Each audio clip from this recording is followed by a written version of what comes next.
ಜೈ ಭೀಮ್ ಸ್ನೇಹಿತರೆ, ಕೊನೆಯದಾಗಿ ಒಂದ್ ಸ್ವಲ್ಪ ಟೈಮ್ ಅಡ್ಜಸ್ಟ್ ಮಾಡಿಕೊಟ್ಟಿದ್ದೀರಿ. ಹೆಂಗೋ ಕಾರ್ಯಕ್ರಮಕ್ಕೆ ಬಂದಿದ್ದಕ್ಕೆ ಸಾರ್ಥಕವಾಯ್ತು. ಒಂದ್ ಸ್ವಲ್ಪ ಮಾತಾಡ್ಲಿಕ್ಕೆ ಏನಾದ್ರೂ ಅವಕಾಶ ಸಿಕ್ಕಿದೆ. ನಾನು ಮೊದಲನೇದಾಗಿ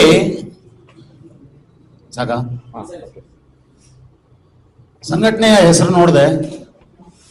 ನಾವು ಇದುವರೆಗೂ ಏನ್ ಸಂಘಟನೆ ಚಳವಳಿ ಇದನ್ನ ಮಾಡ್ಕೊಂಡು ಬರ್ತಾ ಇದೀವಿ, ಒಂದು ಸ್ವಲ್ಪ ಎಲ್ಲೋ ಒಂದು ಕಡೆ ನಮಗೆ ಯೂಸ್ ಆಗುತ್ತೆ ಅಂತಕ್ಕಂಥದ್ದು ಮೈಂಡ್ ಸೆಟ್ ಅಲ್ಲಿ ಬಂತು. ಕಾರಣ, ಈ ದೇಶದಲ್ಲಿ ಈಗಾಗಲೇ ನಡೆಯುತ್ತಿರುವ ಸಂಘರ್ಷ ಏನಪ್ಪಾ ಅಂದ್ರೆ ಐಡಿಯಾಲಜಿಕಲ್ ಡಿಫರೆನ್ಸಸ್ ಅಲ್ವಾ, ಒಪ್ತಿರ್ತಾನೆ. ಒಂದು ಕಡೆ ಶ್ರೀರಾಮ, ಸರಿ, ಅದರ ಪಕ್ಕದಲ್ಲಿ ಈ ಕಡೆ ನಾವು ನೋಡಿದಾಗ ಬಾಬಾ ಸಾಹೇಬ್ ಅಂಬೇಡ್ಕರ್ ಅವರ ಹೆಸರು ಜೈ ಭೀಮ್. ಈ ಎರಡರಲ್ಲಿ ನಾವು ಚೆಕ್ ಮಾಡಿ ನೋಡಿದಾಗ ಒಂದು ಕಡೆ ಅಸಮಾನತೆ, ಮತ್ತೊಂದು ಕಡೆ ಸಮಾನತೆ. ಈ ಸಮಾನತೆಯನ್ನ ನೋಡಕ್ ಹೋದಾಗ ಬಾಬಾ ಸಾಹೇಬ್ರೆ ಸ್ವತಃ ಅವರ ಪುಸ್ತಕಗಳಲ್ಲಿ ಬರೀತಾರೆ, ಯಾವ ಮಿಷನರಿ ಧರ್ಮಗಳಿದೆಯೋ ಅಂದ್ರೆ ಬಾಬಾ ಸಾಹೇಬರಿಗೆ ಶಿಕ್ಷಣ ಎಲ್ಲಿ ಸಿಕ್ಕಿದೆ, ಜ್ಯೋತಿಬಾ ಫೂಲೆರವರಿಗಿಂತ ನಾವು ಚೆಕ್ ಮಾಡಿ ನೋಡಿದಾಗ ಕ್ರೈಸ್ತ ಧರ್ಮ ಆ ಕಾಲದಲ್ಲಿ ಏನು ಸಮಾನತೆಯ ಹಾದಿಯನ್ನ ತೋರಿಸ್ಕೊಡ್ತಾ ಇದ್ರು ಸಿಸ್ಟರ್ ಸಿಂಥಿಯಾ ಅಂತೇಳಿ. ಯಾರ ಜೊತೆಲಿ? ಮಾತಾ ಸಾವಿತ್ರಿಬಾಯಿ ಫೂಲೆ ಜೊತೆಲಿ ಸಿಸ್ಟರ್ ಸಿಂಥಿಯಾ ಅಂತೇಳಿ. ಈ ಕಡೆ ಸಿಸ್ಟರ್ ಸಿಂಥಿಯಾ, ಈ ಕಡೆ ಫಾತಿಮಾ ಶೇಖ್. ಅಂದ್ರೆ ನಾವು ಅರ್ಥ ಮಾಡ್ಕೋಬೇಕಾಗಿದೆ, ಐಡಿಯಾಲಜಿನ ನಾವು ಯಾವ ರೀತಿ ತೋರಿಸ್ಲಿಕ್ಕೆ ಸಾಧ್ಯ. ಉದಾಹರಣೆ, ಇವತ್ತು ನಿನ್ನೆ ಮೊನ್ನೆ ಯಾವುದೋ ಒಂದು ಡಿಬೇಟ್ ಕಾರ್ಯಕ್ರಮಕ್ಕೆ ಹೋಗಿದ್ದೆ. ಅವ್ನ ಪಾಪ ಯಾವುದೋ ಪಾಲೆಸ್ತೈನ್ ಫ್ಲಾಗ್ ಇಟ್ಕೊಂಡು ಸುಮ್ಮನೆ ಅದನ್ನ ಎಳ್ದಾಡ್ತಾ ಇದ್ರು. ನಾನು ಹೇಳಿದೆ, ನಿಮ್ಮನ್ನ ಎದುರಿಸ್ಬೇಕಾದ್ರೆ ನಮಗೆ ಪಾಲೆಸ್ತೈನ್ ಫ್ಲಾಗ್ ಬೇಡಪ್ಪ, ನಮ್ಮಪ್ಪ ಒಂದು ಸಂವಿಧಾನ ಕೊಟ್ಟಿದ್ದಾರೆ, ಅದನ್ನ ಇಟ್ಕೊಂಡು ಎದುರಿಸ್ತೀವಿ ಅಂತೇಳಿ ನಾನು ಹೇಳಿದ್ದೆ. ಸರಿ, ಯಾರೋ ಕೇಳಿದ್ರು, ಕೆಲವು ಜನ ಕೆಲವೆಡೆ ಜೈ ಭೀಮ್ ಬರೀತಾರೆ, ಮತ್ತೊಬ್ಬ ಯಾರೋ ಪಾಪ ಜೈ ಶ್ರೀರಾಮ್ ಅಂತ ಬರೀತಾನೆ. ಅಯ್ಯೋ, ಸಂವಿಧಾನಕ್ಕೂ ಜೈ ಶ್ರೀರಾಮ್ಗೂ ಎಲ್ಲೂ ಲಿಂಕೇ ಇಲ್ವೇ? ನಾವಿಲ್ಲಿ ಮಾಡ್ಬೇಕಾಗಿರುವಂತ ಕೆಲಸ ಏನಪ್ಪಾ ಅಂದ್ರೆ, ಯಾವ ರಾಮನ ಬಗ್ಗೆ ಮಾತಾಡ್ತಾರಲ್ಲ ಆ ರಾಮನ ಅಸ್ತಿತ್ವ ನಾವು ಹಿಸ್ಟಾರಿಕಲ್ ಅಲ್ಲಿ ನಾವು ಚೆಕ್ ಮಾಡಿದಾಗ, ಐತಿಹಾಸಿಕವಾಗಿ ನಾವು ಚೆಕ್ ಮಾಡಿದಾಗ ಅಶ್ವಮೇಧ ಯಜ್ಞ ಯಾರು ಮಾಡಿದ್ರು ಸ್ವಲ್ಪ ನಾವು ವಿವರವಾಗಿ ಚೆಕ್ ಮಾಡಿದ್ರೆ, ನಾನು ನಿಮಗೆ ಉದಾಹರಣೆ ಕೊಡ್ತೇನೆ. 1 ವರ್ಷದ ಹಿಂದೆ ಸ್ನೇಹಿತರಿಗೆ ಎಲ್ಲ ಒಂದು ಕಡೆ ಕ್ಯಾಂಪ್ ಮಾಡುವ ಸಂದರ್ಭದಲ್ಲಿ ಒಂದು PPT ಪವರ್ ಪಾಯಿಂಟ್ ಅದನ್ನ ತೋರಿಸುವಾಗ ವಿಕಿಪೀಡಿಯಾದಲ್ಲಿ ನಾನೇ ತೋರಿಸಿದ್ದೀನಿ. ಪುಷ್ಯಮಿತ್ರ ಶುಂಗ ಯಾವ ರೀತಿಯಲ್ಲಿ ಅಯೋಧ್ಯೆಯನ್ನ, ಅಂದ್ರೆ ಆತನೇ ನೇರವಾಗಿ ರಾಮ ಅಂತೇಳಿ ವಿಕಿಪೀಡಿಯಾದಲ್ಲಿ ಕ್ಲಿಯರ್ ಕಟ್ ಆಗಿ ನಮಗೆ ಸಿಗ್ತಾ ಇತ್ತು. ನಾವು ಇದನ್ನ ಹಿಡ್ಕೊಂಡು ಕೆಲಸ ಮಾಡುವ ಸಂದರ್ಭದಲ್ಲಿ ನೀವು ಈಗ ಚೆಕ್ ಮಾಡಿ ನೋಡ್ರಿ, ವಿಕಿಪೀಡಿಯಾದಲ್ಲಿ ಒಂದ್ ಸ್ವಲ್ಪ ಚೇಂಜ್ ಮಾಡ್ಬಿಟ್ಟವ್ರೆ. ನಾವೇನ್ ಕೆಲಸ ಮಾಡ್ತಾ ಇದೀವಿ ಅವ್ರಿಗೆ ಗೊತ್ತಾಗ್ತಾ ಇದೆ. ನಾವು ಇವತ್ತು ಬಾಬಾ ಸಾಹೇಬರ ವಿಚಾರಧಾರೆಗಳನ್ನ ಇಟ್ಕೊಂಡು ಹೋದಾಗ ಸಾಕಷ್ಟು ವಿಚಾರಗಳನ್ನ ಬಿಟ್ಬಿಟ್ಟಿದೀವಿ. ನಾವು ಉದಾಹರಣೆ ಹೇಳ, ನಿಜವಾದ ರೀತಿಯಲ್ಲಿ ಪರಿವರ್ತನೆ ಆಗ್ಬೇಕಾದ್ರೆ ಅನಿಹಿಲೇಷನ್ ಆಫ್ ಕಾಸ್ಟ್, ಅದರಲ್ಲಿ 2 ಮುಖ್ಯವಾಗಿ ವಿಚಾರಗಳನ್ನ ಹೇಳಿ ನಾನು ಮಾತನ್ನು ಮುಗಿಸ್ತೇನೆ. ಅದೇನಪ್ಪ ಅಂದ್ರೆ, ಒಂದು ಕಡೆ ಉಲ್ಲೇಖ ಮಾಡ್ತಾರೆ, ಯಾರಿಗೆ? ಪ್ರವಾದಿ ಮೊಹಮ್ಮದ್ ರವರನ್ನ. ಧಾರ್ಮಿಕ ಕ್ರಾಂತಿ ಮತ್ತು ಸಾಮಾಜಿಕ ಕ್ರಾಂತಿ ಇದೆ, ಎರಡಕ್ಕೂ ಕೂಡ ಅಂಟಿದೆ ಅಂತೇಳಿ ಅನಿಹಿಲೇಷನ್ ಆಫ್ ಕಾಸ್ಟ್ ಅಲ್ಲಿ ಬಾಬಾ ಸಾಹೇಬರು ಉಲ್ಲೇಖ ಮಾಡಿ ತೋರಿಸ್ಕೊಡ್ತಾರೆ. ಅದೇ ರೀತಿ ಒಬ್ಬ ಪುರೋಹಿತಿ ಬ್ರಾಹ್ಮಣ, ಅದೇ ರೀತಿ ಒಬ್ಬ ಸೆಕ್ಯುಲರ್ ಬ್ರಾಹ್ಮಣ, ಇವರ ಮಧ್ಯನೂ ಕೂಡ ಬಾಬಾ ಸಾಹೇಬರು ತೋರಿಸ್ಕೊಟ್ಟಿದ್ದಾರೆ. 2 hands of the single body ಅಂತೇಳಿ. ಅದು ನಾನು ಹೇಳೋದಲ್ಲ, ಬಾಬಾ ಸಾಹೇಬರು ಹೇಳಿದರೆ. ಯಾರಾದ್ರೂ ನಮ್ಮ ಮಧ್ಯೆ ಬಂದು ನಾನು ಸೆಕ್ಯುಲರ್, ನಾನು ನಿಮ್ ಪರವಾಗಿ ಕೆಲಸ ಮಾಡ್ತೀನಿ ಅಂದ್ರೆ ನೀವು ನಮ್ಮ ಪರವಾಗಿ ಕೆಲಸ ಮಾಡ್ತೀರಾ, ಕರೆಕ್ಟು. ನಮ್ಮ ಸಮುದಾಯದ ಸಭೆಗಳಲ್ಲಿ ಮಾತಾಡ್ಬೇಡ್ರಿ, ನಿಮ್ಮ ಸಭೆಯಲ್ಲಿ ಹೋಗಿ ನೀವು ಮಾತಾಡ್ರಿ. ನಾವು ಆಲ್ರೆಡಿ ಈ ಕೆಲಸದಲ್ಲಿ ಇದ್ದೀವಿ, ನೀವು ಸೆಕ್ಯುಲರ್ ಆಗಿದ್ದೀರಿ. ನೀವು ಸೆಕ್ಯುಲರ್ ಆಗಿರೋ ಕಾರಣಕ್ಕೆ ನಿಮ್ಮದೇ ಆದಂತ ಒಂದು ಸಂಘಟನೆ ಕಟ್ಕೊಂಡು ನಿಮ್ಮ ಸಭೆಗಳಲ್ಲಿ ನಿಮ್ಮವ್ರನ್ನ ಆಯ್ಕೆ ಮಾಡುವಂತ ಕೆಲಸ, ಅಥವಾ ನಿಮ್ಮಲ್ಲಿ ಅವರಿಗೆ ಜಾಗೃತಿ ಮೂಡಿಸುವಂತ ಕೆಲಸ ನೀವು ಮಾಡಬೇಕಾಗಿದೆ. ನಾವು ಮಾಡೋ ದುರಂತ ಏನಪ್ಪಾ ಅಂದ್ರೆ, ಕಳೆದ CAA NRC ಸಂದರ್ಭದಲ್ಲಿ ಸಾಕಷ್ಟು ತುಂಬಾ ದೊಡ್ಡ ಮಟ್ಟದಲ್ಲಿ ಹೋರಾಟ ಮಾಡಿದ್ರು ಮುಸಲ್ಮಾನರು. ದುರಂತ ಆವಾಗ ಬಾಬಾ ಸಾಹೇಬ್ರಿಗೆ ಜ್ಞಾಪಕ ಬಂದಿತ್ತು ಮುಸಲ್ಮಾನರಿಗೆ.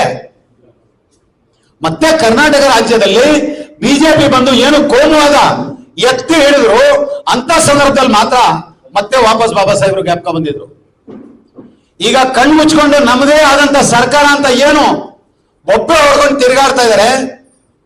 ಅದೇ ಮುಸಲ್ಮಾನರಿಗೆ ಬಾಬಾ ಸಾಹೇಬ್ರು ಕೊಟ್ಟಿರ್ತಕ್ಕಂಥ ಸಂವಿಧಾನದ ಪ್ರಕಾರ ಮೀಸಲಾತಿ ಇಲ್ಲ, ಮಾತಾಡೋರು ಇಲ್ಲ.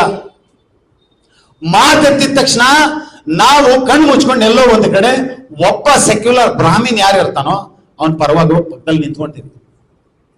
ಈಗ ನಿನ್ನೆ ಅಷ್ಟೇ ಯಾವುದೋ ಕೋರ್ಟ್ ಅಲ್ಲಿ ಒಂದು ಚರ್ಚೆ ನಡೆಯುವ ಸಂದರ್ಭದಲ್ಲಿ ಜುಡಿಷಿಯರಿ ಯಾರು ಜಡ್ಜ್ ಇದಾರೆ ಅವರು ಕೂಡ ಬ್ರಾಹ್ಮಣರಿದ್ರು.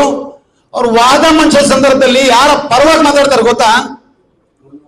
ದಿನೇಶ್ ಗುಂಡೂರಾವ್ ವಿಚಾರದಲ್ಲಿ ಬಸವರಾಜ್ ಪಾಟೀಲ್ ಯತ್ನಾಳ್ ಒಂದು ಕಡೆ ಹೇಳ್ತಾನೆ ಇವನ್ ಅರ್ಧ ಪಾಕಿಸ್ತಾನಿ ಅಂತ, ಬಿಕಾಸ್ ಅವರ ಹೆಂಡತಿ ಮುಸ್ಲಿಂ ಅನ್ನೋ ಕಾರಣಕ್ಕೆ. ಸೊ ಆ ವಿಚಾರನ ಕೋರ್ಟ್ ಅಲ್ಲಿ ಕುತ್ಕೊಂಡು ಬಸವರಾಜ್ ಪಾಟೀಲ್ ಯತ್ನಾಳ್ಗೆ ಉಗಿತಾರೆ. ಅವರು ಯಾರಿಗೆ ಸಮರ್ಥನೆ ಮಾಡ್ತಾರೆ ಗೊತ್ತಾ? ದಿನೇಶ್ ಗುಂಡೂರಾವ್ಗೆ. ಜಾತಿ ಎಲ್ಲಿ ಕೆಲಸ ಮಾಡ್ತದೆ? ನಾವ್ ಇದನ್ನ ಅರ್ಥ ಮಾಡ್ಕೋಬೇಕು. ನಾವೇನು ಬುದ್ಧಿಸ್ಟ್ ಐಡಿಯಾಲಜಿ ಅಂತೇಳಿ ಇಟ್ಟಿದೀವಲ್ಲ, ಇದನ್ನ ನೋಡಿದ ತಕ್ಷಣ ಅಥವಾ ಈ ಹೆಸರು ನೋಡಿದ ತಕ್ಷಣ ನಡಕ ಶುರು ಆಗುತ್ತೆ ಅವ್ರಿಗೆ. ಕಾರಣ ಗೊತ್ತಾ? ನಾವು ಎಲ್ಲದಕ್ಕೂ ಅಗೇನ್ಸ್ಟ್ ಮಾಡಬೇಕು. ನಮ್ಮ ಮಾರ್ಗದರ್ಶಕರು ಹೆಬ್ಬಾಳು ವೆಂಕಟೇಶ್ ಸಾಹೇಬ್ರು ಇಲ್ಲಿದ್ದಾರೆ. ಅದೇ ತರ ಒಟ್ಟಗೆರೆ ನಾಗರಾಜ ಸಾಹೇಬ್ರು ಕೂಡ ಇದ್ದಾರೆ. 12 ವರ್ಷಗಳ ಹಿಂದೆ 5 ಜನ ಗಡ್ಡ ಬಿಟ್ಕೊಂಡಿರುವಂತ ಮುಸಲ್ಮಾನರನ್ನ ಕರ್ಕೊಂಡೋಗಿ ಮಹಿಷಾ ದಸರಾ ಅಂತೇಳಿ ನಾನೇ ಮೊದಲು ಮುಸ್ಲಿಂ ಅಲ್ಲಿ ನಿಂತ್ಕೊಂಡು ಮಾಡಿದ್ವಿ. ತುಂಬಾ ದೊಡ್ಡ ಮಟ್ಟಕ್ಕೆ ಗಲಾಟೆ ಶುರು ಆಗಿತ್ತು. ನಾವು ಅದನ್ನ ಪೂಜೆ ಪುರಸ್ಕಾರ ಮಾಡಬೇಕು ಅಂತೇಳಿ ಹೋಗ್ಲಿಲ್ಲ. ನಮ್ಮ ಜನರಿಗೆ ನೈಜ ಇತಿಹಾಸ ಗೊತ್ತಾಗ್ಬೇಕು ಅಂತೇಳಿ ಹೋದ್ವಿ. ಇವತ್ತು ನೋಡಿ ತುಂಬಾ ದೊಡ್ಡ ಮಟ್ಟಕ್ಕೆ ಕಾರ್ಯಕ್ರಮಗಳು ನಡೀತದೆ, ಜನರಿಗೆ ಗೊತ್ತಾಗ್ತಾ ಇದೆ. ಅಂದ್ರೆ ನಾವೇನು ನಮ್ಮ ಮೇಲೆ ಗೂಬೆ ಕೂರಿಸುವಂತ ಕೆಲಸ. ಉದಾಹರಣೆ ನಾನು ಹೇಳ್ತೀನಿ ಕೇಳ್ರಿ. ನಿನ್ನೆ ಮೊನ್ನೆ ಅಷ್ಟೇ ತಿರುಪತಿ ಲಡ್ಡು ವಿಚಾರಕ್ಕೆ ಬರ್ತಾರೆ ಅವರು, ಮತ್ತೆ ವಾಪಸ್ ಲಡ್ಡು ವಿಚಾರಕ್ಕೆ ನಾನ್ ಬರಲ್ಲ. ಬಾಬಾ ಸಾಹೇಬ್ರ ಒಂದು ಮಾತು ಹೇಳ್ತಾರೆ, ರಾಜಕೀಯ ಈ ದೇಶದಲ್ಲಿ ಯಾವ ರೀತಿ ನಡೆಯುತ್ತೆ ಅಂದ್ರೆ ಒಂದು ಹೈಡ್ ಅಂಡ್ ಒಂದು ಹೈಲೈಟ್ ಪಾಲಿಟಿಕ್ಸ್ ಅಲ್ಲಿ ನಡೆಯೋದು. ಯಾವ ವಿಚಾರ ನಿಮಗೆ ಹೈಲೈಟ್ ಮಾಡಬೇಕು ಅದನ್ನ ಮಾಡ್ತಾರೆ, ಯಾವ ವಿಚಾರ ನಿಮಗೆ ಹೈಡ್ ಮಾಡಬೇಕು ಅದನ್ನ ಹೈಡ್ ಮಾಡ್ತಾರೆ. ಯಾಕೆ ಇದು ಈಗ ಯಾಕೆ ಬಂತು ತಿರುಪತಿಯ ವಿಚಾರ? ಕೇಂದ್ರ ಮಟ್ಟದಲ್ಲಿ ಕೇಂದ್ರ ಸರ್ಕಾರದ ಲೆವೆಲ್ ಅಲ್ಲಿ ಒಂದು ನೇಷನ್ ಒನ್ ಎಲೆಕ್ಷನ್ ಅಂತೇಳಿ ಮಾಡ್ತಾ ಇದ್ದಾರೆ. ಎಲ್ಲೋ ಒಂದು ಕಡೆ ಚಂದ್ರಬಾಬು ನಾಯ್ಡು ಹಿಂದಕ್ಕೆ ಹೋದ್ರೆ ನಾಳೆ ಅವನಿಗೆ ಕಂಟಕ ಶುರು ಆಗ್ಬೇಕಾದ್ರೆ ಈ ಭಯ ತೋರಿಸುವಂತ ಕೆಲಸ ಇವು. ನಾವಿದನ್ನ ಯಾವಾಗ ಅರ್ಥ ಮಾಡ್ಕೋಬೇಕು? ಸಾಯ್ತಾ ಇರೋರು ನಮ್ ಜನ, ಪಂಚೆ ಮೇಲೆ ಕೊಟ್ಟರು ಹೊಡಿತಾರೆ. ಯಾರೋ ವಯಸ್ಸಾದ ಮುದ್ಕ ಒಬ್ಬ 80 ವರ್ಷ ಟ್ರೈನ್ ಅಲ್ಲಿ ತಿರುಗಾಡ್ತಾ ಇರ್ತಾನೆ, ಅಂತ ಸಂದರ್ಭದಲ್ಲಿ ಹಿಡಿದ್ಬಿಟ್ಟು ನೀವು ಹೊಡೆದ್ರಲ್ಲ ದನದ ಮಾಂಸದ ವಿಚಾರದಲ್ಲಿ, ಈಗ ಲಡ್ಡು ಮಾಡಿರೋರು ಹೊಡಿತಾರ? ಏನಿದು ಅನ್ಯಾಯ? ಕರ್ನಾಟಕ ರಾಜ್ಯದಲ್ಲಿ ಹಿಜಾಬ್ ವಿಚಾರ ಬಂದಾಗ ಕರ್ನಾಟಕ ಹೈಕೋರ್ಟ್ ವಿರುದ್ಧ ಜಜ್ಮೆಂಟ್ ಕೊಡ್ತದೆ. ಅದೇ ತರ ಜಜ್ಮೆಂಟ್ ಮಹಾರಾಷ್ಟ್ರದಲ್ಲಿ ಇಲ್ಲ, ಹಿಜಾಬ್ ಹಾಕ್ಬೋದು ಅಂತೇಳಿ ಗೊಂದಲ ಸೃಷ್ಟಿ ಮಾಡ್ತಾ ಇಲ್ಲ. ಇಲ್ಲಿ ನಾವು ಮಾಡ್ಬೇಕಾಗಿರೋ ಕೆಲಸ ನಿಜವಾದ ರೀತಿಯಲ್ಲಿ ಬಾಬಾ ಸಾಹೇಬರು ತುಂಬಾ ದೊಡ್ಡ ಜವಾಬ್ದಾರಿ ಕೊಟ್ಟಿದ್ದಾರೆ. ಅದೇನಪ್ಪಾ ಅಂದ್ರೆ, I have taken the basic principles of Buddha in this constitution ಅಂತೇಳಿ ಬಾಬಾ ಸಾಹೇಬ್ರು ಹೇಳಿದ್ರು. ಅದರ ಜೊತೆಲಿ ಇದನ್ನ ನಾವು ಬೆಳಗಿಂದ ಸಂಜೆವರೆಗೂ ಸುಮಾರು 100 ಸತಿ ರಿಪೀಟ್ ಮಾಡ್ಕೋಬೇಕು. ಅದೇನಪ್ಪಾ ಅಂದ್ರೆ, my people will sacrifice everything to establish Buddhism in India ಅಂತೇಳಿ ಬಾಬಾ ಸಾಹೇಬ್ರು ಹೇಳಿದ್ರು. ಏನ್ ಅರ್ಥ ಹಂಗಂದ್ರೆ, ಎಲ್ಲಾ ರೀತಿಯ ಬಲಿದಾನ ಕೊಡ್ತಾರೆ ನನ್ನ ಜನ. ಎಲ್ಲಿ ಕೊಟ್ರು ಸಮಯ? ಯಾರು IAS ಅಲ್ಲಿ ಕುತ್ಕೊಂಡು ಹೆಸರು ಹೇಳಿದ್ರು ಸರಿನಾ ಬೇಡ? ಮೇಡಮ್ ಒಬ್ರು ರತ್ನಪ್ರಭಾ ಅಂತ ಹೇಳಿದ್ರು, ಕರೆಕ್ಟ್ ತಾನೆ? ಅವ್ರ ಹೆಸರು ರತ್ನ. ಅವರಿಗೆ ಪ್ರಿನ್ಸಿಪಲ್ ಸೆಕ್ರೆಟರಿ ಮಾಡ್ತಾ ಇಲ್ಲ ಅಂತ ಟೌನ್ ಹಾಲಿಂದ ವಿಧಾನಸೌಧ ಚಲೋ ಅಂತೇಳಿ ತುಂಬಾ ದೊಡ್ಡ ಮಟ್ಟಕ್ಕೆ ನಾವು ರ್ಯಾಲಿ ಮಾಡ್ಕೊಂಡು ಹೋದ್ವಿ. ಅವಾಗ ಎಲ್ಲೋ ಒಂದ್ ಕಡೆ ನಮ್ಮ ಕಾರ್ಯಕ್ರಮಗಳಿಗೆ ಬಂದು, ಇಲ್ಲ ನಾವು ಬಾಬಾ ಸಾಹೇಬರ ತತ್ವ ಸಿದ್ಧಾಂತಗಳು ಎಲ್ಲ ಕಡೆ ತೋರಿಸ್ಕೊಡ್ಬೇಕು, ಹೇಳ್ಕೊಡ್ಬೇಕು ಅಂತೇಳಿ ಹೇಳಿದ್ರು. ದೊಡ್ಡ ಮಟ್ಟಕ್ಕೆ ಹೋರಾಟ ಮಾಡಿದ್ವಿ. ರಿಟೈರ್ಡ್ ಆದ ತಕ್ಷಣ ಬಿಜೆಪಿಗೆ ಹೋಗ್ಬಿಟ್ರು. ಬಿಜೆಪಿಗೆ ಹೋಗಿ ಸಾಯಿ ಯಾವ್ದೋ ಸ್ವಾಮಿ ಕಾಲ್ ಮೇಲೆ ಹಿಂಗ್ ಉದ್ದ ಬಿದ್ಬಿಟ್ರು. ಅಯ್ಯೋ ನಾಚಿಕೆ ಆಗ್ತದೆ ರೀ ಇಂಥವ್ರಿಗೆಲ್ಲ ಹಿಡ್ಕೊಂಡು. ಲಾಸ್ಟ್ ಮೂಮೆಂಟ್ ಅಲ್ಲಿ ಅವ್ರು ಏನ್ ಮಾಡ್ತಾರೆ, ಇವನೊಬ್ಬ ಮುಸ್ಲಿಂ ಆಗಿ ಇಷ್ಟೆಲ್ಲ ಮಾತಾಡ್ತಾವನೆ ನಮ್ ಬಗ್ಗೆ. ನಾನು ಜಾಸ್ತಿ ಮಾತಾಡಕ್ ಹೋದ್ರೆ ಕೋಮು ಗಲಭೆ ಸೃಷ್ಟಿ ಮಾಡ್ತಾರೆ ಅವರು. ಮಾಡ್ಬೇಕಾಗಿರೋ ಕೆಲಸ ಎಲ್ಲರೂ ಜೊತೆಗೆ ಸೇರಿ ಮಾಡ್ಬೇಕಾಗಿರೋದು. ಸತತ 28 ವರ್ಷ ಚಳವಳಿಲಿ 18 ಕೇಸು. ಈ ಕೇಸಸ್ ಎಲ್ಲ ಹೋಗಿದೆ. ಆಗ್ಬೇಕಾಗಿರೋ ಕೆಲಸ ಬ್ಯಾನರ್ ಬಿದ್ದ ತಕ್ಷಣ ಅಬ್ಸರ್ವ್ ಮಾಡಿದ್ವಿ, ಸೀದಾ ಬಂದು ಯಾರೋ ಒಬ್ರು ಮತ್ತೆ ಕಟ್ಟಿದ್ರು. ಅದೇ ತರ ಬೌದ್ಧ ಧಮ್ಮನ ಅಥವಾ ಆ ವಿಚಾರಧಾರೆಗಳನ್ನ, ಆ ಸಮಾನತೆ ಭ್ರಾತೃತ್ವವನ್ನ ಸಮಾಜಕ್ಕೆ ತೋರಿಸ್ಕೊಡ್ಬೇಕಾದ್ರೆ ಪ್ರತಿಯೊಬ್ಬರ ಜವಾಬ್ದಾರಿ ಇದೆ. ಯಾರ ಕಣ್ಣಿಗೆ ಆ ಬ್ಯಾನರ್ ಬೀಳ್ತಾ ಇದೆ ಅಂತೇಳಿ ಗೊತ್ತಾಗ್ತದೋ ಇಮಿಡಿಯೇಟ್ ಆಗಿ ಅವ್ರು ಕೆಲಸ ಮಾಡಬೇಕಾಗಿದೆ. ಇದೇ ಬಾಬಾ ಸಾಹೇಬರ ಸಂದೇಶ. ಅದಲ್ಲದೆ ಸಮಾನತೆಯ ವಿಚಾರಕ್ಕೆ ಯಾವ ಯಾವ ಧರ್ಮಗಳು ಮಾತಾಡ್ತಾ ಇದೆ ಭಾರತ ದೇಶದಲ್ಲಿ, ಆ ಮಿಷನರಿ ಧರ್ಮಗಳ ಎಲ್ಲ ಒಡನಾಡಿಗಳನ್ನ ಜೊತೆಗೆ ತಗೊಂಡು ಒಟ್ಟಾರೆ ಒಂದ್ ಕಡೆ ತಿಂಗಳಿಗೊಮ್ಮೆ ಆದ್ರೂ ಕೂತ್ಕೋಬೇಕು. ನಾವೇನ್ ಮಾಡ್ಲಿಕ್ಕೆ ಸಾಧ್ಯ, ನೀವೇನ್ ಮಾಡ್ಲಿಕ್ಕೆ ಸಾಧ್ಯ ಅಂತೇಳಿ ಕೂತ್ಕೊಂಡು ಮಾತಾಡ್ಬೇಕು. ನಾವ್ ಈಗಾಗಲೇ ನಮ್ಮ ಹೆಬ್ಬಾಳ್ ವೆಂಕಟೇಶ್ ಸಾಹೇಬ್ರ ಜೊತೆಲಿ KGF ಅಲ್ಲಿ ಹೋಗಿ ಸುಮಾರು ಒಂದು 70 ಜನ ಕ್ರೈಸ್ತ ಪಾದ್ರಿಗಳನ್ನ ಬಾಬಾ ಸಾಹೇಬರ ವಿಚಾರಧಾರೆ ಇಂಟರ್ನಲ್ ಆಗಿ ಕೂತ್ಕೊಂಡು ತೋರಿಸಿದೀವಿ. ಕೆಲಸ ನಡೀತಾ ಇದೆ. ಕರೆಕ್ಟಾ ಸಾಹೇಬ್ರ? ಅದೇ ತರ ಮಸೀದಿಗಳಲ್ಲಿ ಸಂವಿಧಾನ ಇಟ್ಕೊಂಡು ಸಂವಿಧಾನದ ಕಾರ್ಯಕ್ರಮಗಳು ಮಾಡಿದೀವಿ. ನನಗೆ ಇವತ್ತು ಇದನ್ನ ನೋಡಿ ತುಂಬಾ ತುಂಬಾ ಖುಷಿ ಆಯ್ತು. ಕತ್ತಲಿನಿಂದ ಬೆಳಕಿನಡೆಗೆ. ನಿಮಗೆ ಆಶ್ಚರ್ಯ ಅನ್ಸುತ್ತೆ, ಇದನ್ನೇ ಅರಬಿಯಲ್ಲಿ ಕುರಾನ್ ಅಲ್ಲಿ ಬಂದಿದೆ, ಜುಲುಮಾತಿ ಇಲನ್ ನೂರ್. ಅಂದ್ರೆ ಜನರಿಗೆ ಕತ್ತಲಿನಿಂದ ಬೆಳಕಿನಡೆಗೆ ತರುವಂತ ಕೆಲಸ ನಿಮ್ಮ ಮೇಲೆ ಜವಾಬ್ದಾರಿ ಇದೆ ಅಂತ ನಮ್ಗೆ ಹೇಳಿದ್ದಾರೆ. ಇದು ಕೆಲಸ ನಿಮ್ದಲ್ಲ, ನಮ್ ಕೆಲಸ. ನಾವ್ ಈ ಕೆಲಸ ಮಾಡ್ತಾ ಇರೋದಿಕ್ಕೆ ಇವತ್ತಿಗೂ ಕೂಡ ನಮ್ಗೆ ಆ ದಬ್ಬಾಳಿಕೆಗಳು, ದೌರ್ಜನ್ಯಗಳು, ಬೇಕಿಲ್ಲದೆ ಇರುವಂತಹ ಇಶ್ಯೂಗಳು ಇಟ್ಕೊಂಡು ನಮ್ಮ ಮೇಲೆ ದಬ್ಬಾಳಿಕೆ ಒಂದಿದು. ಇನ್ನೊಂದು ದೇಶ ಏನಪ್ಪಾ ಅಂದ್ರೆ, ಇವತ್ತು ಎಜೆ ಖಾನ್, ನಿನ್ನೆ ಯಾರೋ ನಂಜಪ್ಪ ಆಯ್ತಾ ಇವನು, ಅದು ಅವ್ರಿಗೆ ಗೊತ್ತಿದೆ, ನಮ್ಮವ್ರಿಗೆ ಗೊತ್ತಿಲ್ಲ. ನಮ್ಮವ್ ತಿಳ್ಕೊಂತಾನೆ ಎಲ್ಲೋ ಅರಬಿಂದ ಬಂದಿದ್ದೀನಿ ಅಂತ. ಇಲ್ಲ, ಈ ದೇಶದ ಮೂಲ ನಿವಾಸಿಗಳು ಬಾಬಾ ಸಾಹೇಬರು ಘಂಟಾಘೋಷವಾಗಿ ಹೇಳಿದ್ದಾರೆ, ನಾವ್ ಈ ದೇಶದ ಜಾತಿವಾದಿಗಳ ಸೇವಕರಲ್ಲ, ನಾವ್ ಈ ದೇಶ ಕಟ್ಟಿದ ಮೂಲ ನಿವಾಸಿಗಳು ಹಾಗೂ ವಾರಸುದಾರರು ಅಂತ. ಸೊ ಈ ಮೂಲ ನಿವಾಸಿಗಳು ಯಾವಾಗ ಬಾಬಾ ಸಾಹೇಬರನ್ನ, ಮಾನ್ಯವರ ಕಾಂಶಿರಾಮ್ ಸಾಹೇಬರನ್ನ ಅರ್ಥ ಮಾಡ್ಕೊಂಡ್ರು, ಒಂದ್ ಹೆಜ್ಜೆ ಮುಂದೆ ಬಂದು ಕೆಲಸ ಮಾಡ್ತಾ ಇದ್ದಾರೆ.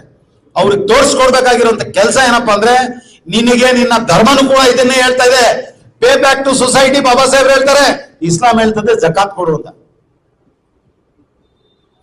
ಏನು ಬಾಬಾ ಸಾಹೇಬ್ ಅಂಬೇಡ್ಕರ್ ಅವರು ವಿಚಾರಧಾರೆಗಳನ್ನ ತೋರಿಸ್ಕೊಡ್ತಾರೋ ನಿಮ್ಗೆ ಆಶ್ಚರ್ಯ ಅನ್ಸುತ್ತೆ. ನಾನು ಬೇಕಾದ್ರೆ ಅದೇ ವಿಚಾರಗಳನ್ನ ಕುರಾನಿನ ಮೂಲಕ ತೋರಿಸ್ಬೋದು. ಅವರೇ ಅಲ್ಲಿ ತೋರಿಸ್ಕೊಳ್ಳಿಕ್ಕೆ ಏನು ಪುರೋಹಿತ ಶಾಹಿ ವರ್ಗ ಅಲ್ಲೂ ಕೂಡ ನಿಂತ್ಕೊಂಡು ಕೆಲಸ ಮಾಡ್ತಾ ಇದೆ. ಉದಾಹರಣೆ, ಈಗ ಮೊನ್ನೆ ವಕ್ಫ್ ಬಿಲ್ ಅಂತೇಳಿ ಒಂದು ಬಂತು. ಅದಕ್ಕೊಂದು ಸ್ಕ್ಯಾನರ್ ಪೇಪರ್ ತಗೊಂಡು ಎಲ್ಲಾ ಕಡೆನೂ ಕೂಡ ಮೇಲ್ ಮಾಡ್ರಿ ಅಂತ ಮೇಲ್ ಮಾಡಿಸಿದ್ರು. ನಿಮ್ಗೆ ಗೊತ್ತಾ ಎಷ್ಟು ಮೇಲ್ ಕಳ್ಸವ್ರೆ? 4 ಕೋಟಿ ಜನ. 4 ಕೋಟಿ ಜನ ಏಕದಮ್ ಮುಸಲ್ಮಾನರು ಮೇಲ್ ಮಾಡ್ತಾರ. ನಿಮ್ ಮೇಲ್ ಕಳ್ಸಿದ ತಕ್ಷಣ ಅವ್ರು ಎದುರು ಬಿಡ್ತಾರ? ನಿಮ್ ಹತ್ರ ಖಾತಾ, ಪಾಣಿ, ಪಟ್ಟ ಇವೆಲ್ಲ ಇದ್ದು ಕೂಡ ಬಾಬ್ರಿ ಮಸೀದಿ ಕಿತ್ಕೊಂಡ್ರು. ನಿಮ್ ಮೇಲ್ ನೋಡಿದ ತಕ್ಷಣ ಭಯ ಬಿಡ್ತಾರ ಅವರು. ಅಂದ್ರೆ ಇದ್ರ ಹಿಂದೆ ಷಡ್ಯಂತ್ರ ಏನಪ್ಪಾ ಅಂದ್ರೆ, ಆರ್ಟಿಫಿಷಿಯಲ್ ಇಂಟೆಲಿಜೆನ್ಸ್ ಕಾಲದಲ್ಲಿ ನಾವು ಬದುಕ್ತಾ ಇದೀವಿ. ನಮ್ಮ sim card is connected with Aadhaar card. ನಾವು ಯಾವ ಮೇಲಿಂದ ನಾವು ಅವ್ರಿಗೆ ಕಳಿಸ್ತೀವೋ, ಆ ಮೇಲಿಂದ ನಾವೇನ್ ಸೋಷಿಯಲ್ ಮೀಡಿಯಾ ಯೂಸ್ ಮಾಡ್ತಾ ಇದೀವೋ, ಆ ಸೋಷಿಯಲ್ ಮೀಡಿಯಾ ಯಾವ ರೀತಿ ನಿಯಂತ್ರಣದಲ್ಲಿ ಇಡಬೇಕು ಅಂತಕ್ಕಂಥದ್ದು ಅವರ ಪ್ಲಾನಿಂಗ್ ಇದೆ. ಇವ್ರು ಬಿರಿಯಾನಿ ರೆಡಿ ಮಾಡಿ ಪ್ಲೇಟ್ ಅಲ್ಲಿ ಹಾಕೊಡ್ತಾರೆ, ತಿನ್ರಿ ಅಂತ. ಯಾಕೆ 4 ಕೋಟಿ ಜನ ಮೇಲ್ ಮಾಡ್ಬಿಟ್ರು ಗೊತ್ತಾ ನಿಮ್ಗೆ? ಎಲ್ಲ ಮುಸ್ಲಿಂ ಧರ್ಮಗುರುಗಳು ಅವ್ರ ಕೈಯಲ್ಲಿದೆ ಪಾಪ ಪ್ರಾಪರ್ಟಿಗಳು, ಯಾವ್ದು ಈ ವಕ್ಫ್ ಪ್ರಾಪರ್ಟಿ ಎಲ್ಲ ಅವ್ರ ಕೈಯಿಂದ ಹೋಗ್ಬಿಡ್ತದೆ ಅಂತೇಳಿ ಸುಮ್ಮನೆ ಪಾಪ ಗೂಬೆ ಕೂರಿಸ್ತಾರೆ ಜನರಿಗೆ. ಅವ್ರು ಕಣ್ಣು ಮುಚ್ಕೊಂಡು ನಂಬ್ಕೊಂಡು ಆಯ್ತು ಹಜರತ್ ಬಲ್ದಲ್ಲೇ ಕರ್ನಾಮಯ ಬಂದು. ಸೊ ಇಂಥ ಸಮಸ್ಯೆಗಳಿದ್ದಾಗ ಡೆಫಿನೆಟ್ಲಿ ನಾವು ಯಾರ ಅಗೇನ್ಸ್ಟ್ ಅಲ್ಲಿ ನಿಂತಿದ್ವಿ ಅದನ್ನ ಸ್ವಲ್ಪ ಅರ್ಥ ಮಾಡ್ಕೋಬೇಕು. 2,500 ವರ್ಷಗಳ ಕಾಲ ಎಂತ ಗೌರಿ ಲಂಕೇಶ್ಗಳನ್ನ ಕೊಂದಾಕಿಲ್ಲ ಅವರು. ಇವತ್ತಿಗೂ ಕೂಡ ನಾವ್ ಎಲ್ಲಿ ಕೆಲಸ ಮಾಡ್ತಾ ಇದೀವಿ ಅವ್ರಿಗೆ ಗೊತ್ತಿದೆ. ನಮ್ಮ ಮಧ್ಯೆ ಯಾವ ಒಬ್ಬ ಮನುವಾದಿಗೆ ಚೇಲ ಇರ್ತಾನೋ ಗೊತ್ತಿಲ್ಲ, ಅವನೇ ಬಂದಲ್ಲಿ ಪೂರ್ತಿ ಸಂಪೂರ್ಣ ಹೇಳ್ಕೊಡ್ತಾನೆ.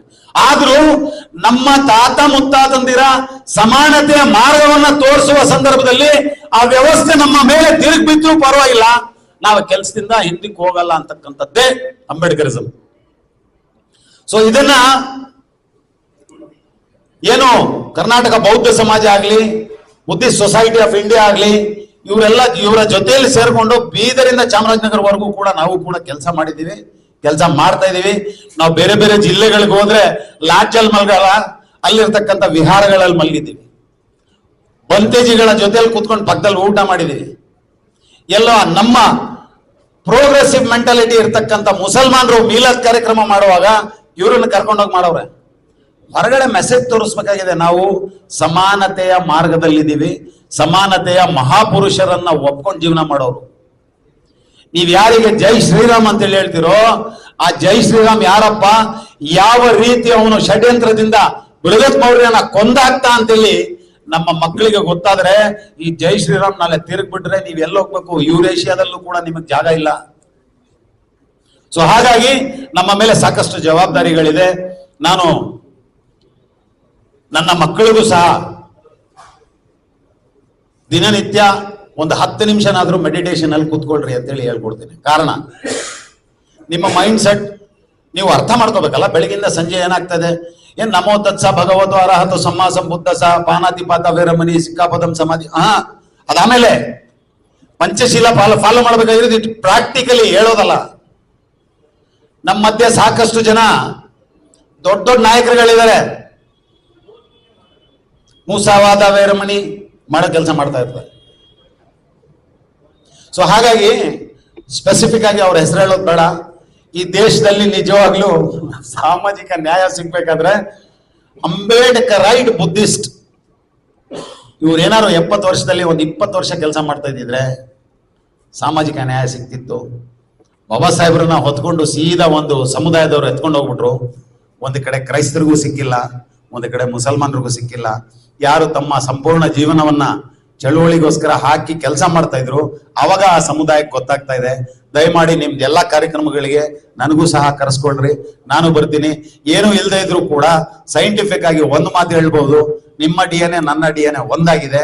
ಇವತ್ತು ಧರ್ಮ ಬೇರೆ ಇರ್ಬೋದು, ಆದ್ರೆ ನಾನು ನನ್ನ ಎಲ್ಲಾ ಕಾರ್ಯಕ್ರಮದಲ್ಲಿ ಎಲ್ಲಾ ಭಾಷಣಗಳಲ್ಲಿ ನೇರವಾಗಿ ಹೇಳ್ತೀನಿ, ನಮ್ಮ ಅಪ್ಪ ಬಾಬಾ ಸಾಹೇಬ್ ಅಂಬೇಡ್ಕರ್ ಅವರು ಸಂವಿಧಾನ ಕೊಟ್ಟವ್ರೆ. ಆ ಆಸ್ತಿನ ಉಳಿಸ್ಕೊಳ್ಳೋ ಕೆಲಸ ಮಕ್ಕಳದು. ಆ ಆಸ್ತಿನ ಉಳಿಸ್ಕೊಳ್ಳೋದ್ರಲ್ಲಿ ನಾನು ಕೂಡ ನಿಮ್ಮೊಂದಿಗೆ ಇರ್ತೇನೆ ಅಂತೇಳಿ ನಾನು ಮಾತನ್ನು ಮುಗಿಸ್ತೀನಿ. ಜೈ ಭೀಮ್, ಜೈ ಟಿಪ್ಪು ಸುಲ್ತಾನ್, ನಮೋ ಬುದ್ಧಾಯ.